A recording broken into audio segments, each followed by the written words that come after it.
Welcome back to the Drive program here on 4BC. Now, if you are unexpectedly injured or suffer from an illness that affects your mental capacity so you couldn't make your own decisions, who would have the legal power to control your money, your home and your health care? Well, welcome along to Brisbane's Legal Lowdown. It is with Attwood Marshall Lawyers. Today we are talking about one of the most important legal appointments you can make. It's a document that you hope you'll never need to use, but if you do, it could determine who controls your finances, your homes, your assets, and even your healthcare. Most people assume the obvious choice is simply appointing their partner or their eldest child or their children jointly. But is that always the right decision? Joining us now is Legal Practice Director Jeff Garrett from Attwood Marshall Lawyers. Good afternoon to you, Jeff. Thanks, Carla. Good afternoon.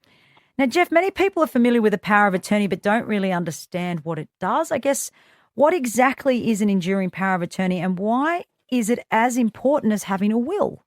Yeah, probably a lot of people would have heard of an enduring power of attorney, but they do confuse it. It is completely different to a will.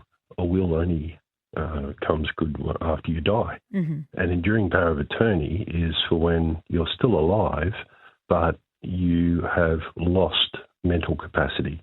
And that's the enduring part of it, because most powers of attorney lapse as soon as the person who's given that power of attorney has lost capacity. Right. But an enduring power of attorney endures the loss of capacity.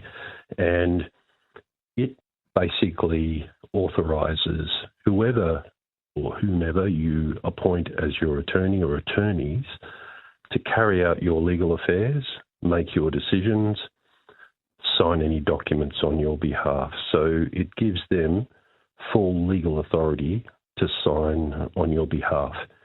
And it's a powerful document because once you sign that and it's effective, the attorney can go straight down to the bank and withdraw all your money from the bank. It can sign documents for you. It can make the person can make health decisions for you, etc. So it's in Queensland, it's a two-part document. There's a financial section and a medical section, and you can appoint different attorneys to perform those functions for you. There is a different start date you can have. You can either make it immediate, so as soon as you sign it, or you can have it only come into effect when you lose mental capacity. I guess to be signed off by a doctor. I guess, Jeff, that's why we just assume that, that most people would appoint their husband or their wife, a life partner or their children without really giving it much thought, because you would hope they do the right thing by you if this were ever to happen. But what qualities should we actually be looking out for when choosing an attorney, and how many should you really appoint? Is it better to have more than one? Yeah, good question. Look, most people appoint their partner, spouse as their primary attorney. Mm-hmm. And that's okay while things are okay between you. But the figures on divorce are, I think, over 50%. So you need to be careful about that. Things may change. And a lot of people forget when they separate to update or revoke their power of attorney. So it's okay to appoint your partner or spouse, but just bear that in mind that you need to update it if things go south. With the children, adult children obviously, yeah. A lot of parents, some appoint their eldest, not a lot. A lot of them appoint all of them. Now, you can only have 4, okay. But a lot of adult children don't get on. They carry on their childhood squabbles into yep. And they can't agree on anything. Yep. They can't agree on anything. Right. And yet I see it, I've seen it over many years. Yeah. Parents appoint all of them because they don't want to disappoint or offend any one of them. Children, or offend them because, it's the eldest, or they've always, They've always been the favourite. So I'm going to make it the 4 of them, and sometimes they do a majority of 3 out of 4, which is a nightmare. Oh, gosh. Sometimes they make it jointly, so you've got all 4 kids having to sign off everything jointly. Can you imagine? Sometimes they're spread out across the nation, internationally sometimes. Wow. The logistics of doing that are just It would be a nightmare. Jeff, would you say that's sort of the biggest mistake that you see people make when they choose an attorney, in this case, several attorneys, because we're not always going to agree. We're not always going to have maybe the person's best interest at heart because there are so many competing best interests?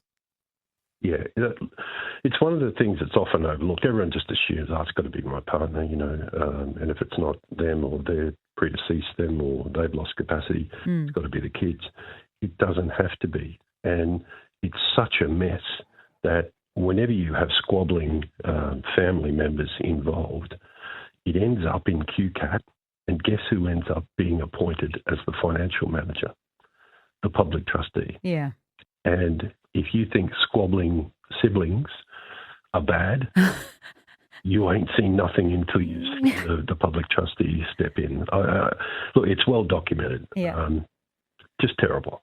So you got to try and avoid all of that. And unfortunately, you can download a power of attorney form, go to a JP and sign it. And not many people, it's hard enough getting people to do their wills. I think only 50 or 60% of people have wills or wills that are enforceable. Yeah. It's even less for powers of attorney. People just don't do them for some reason.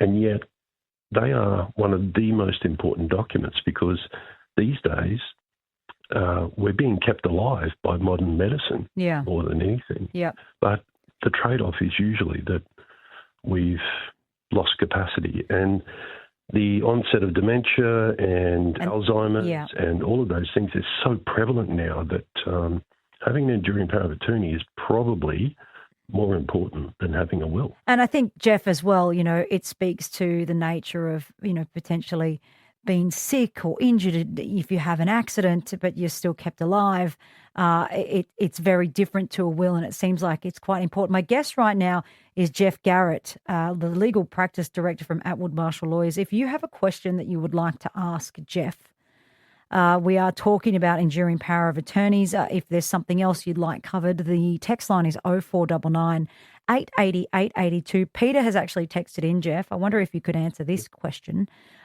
Peter says, a business owner next to me claims he got bashed by someone in his driveway and my security camera saw it. He's requesting the footage so he can report them to the police. Am I exposed in any way by providing that footage to him? I don't think you're exposed, but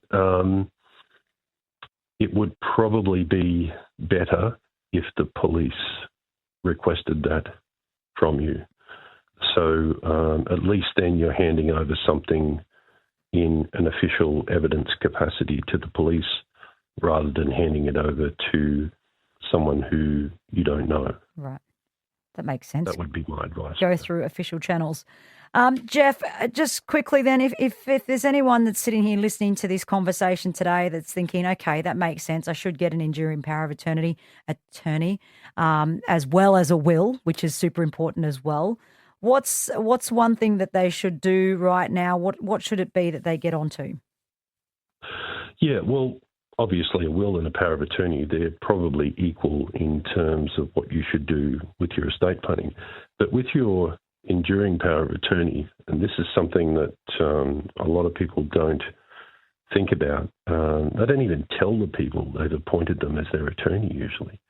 It's a really onerous responsibility to be someone's attorney. If you've ever done it, I can tell you that there's a lot of stuff there that you've got to do for someone when they've lost capacity. Imagine walking into someone's legal affairs, their life. They might have a business, they've got a super fund, they have medical treatment, they have tax affairs. There's a whole heap of things that you've got to do.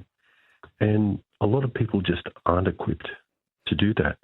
People's children aren't equipped to do that. Quite often your spouse is not even equipped to do that. So it's just making sure that we have the right person there, the right attorney to put on that piece of paper. I really appreciate your time there. Thank you so much, Jeff Garrett, their Legal Practice Director from Attwood Marshall Lawyers, for our legal lowdown this week.